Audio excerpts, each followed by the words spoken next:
Number 1, abundantly, abundantly.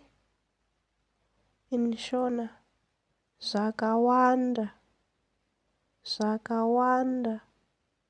Number 2, badly, badly.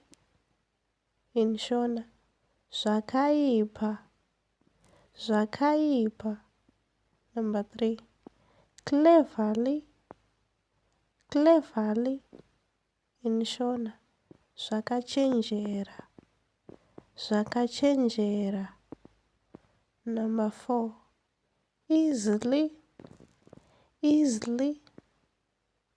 In Shona, zvakareruka, zvakareruka. Number 5, excessively, excessively.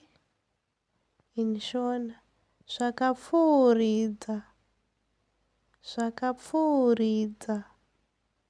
Number 6, famously, famously. In Shona, zvine mukurumbira, zvine mukurumbira.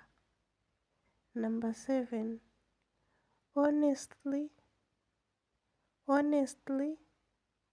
In Shona, zvinotendeseka, zvinotendeseka. Number 8, profoundly, profoundly. Or deep, deep. In Shona, zvakadzama, zvakadzama.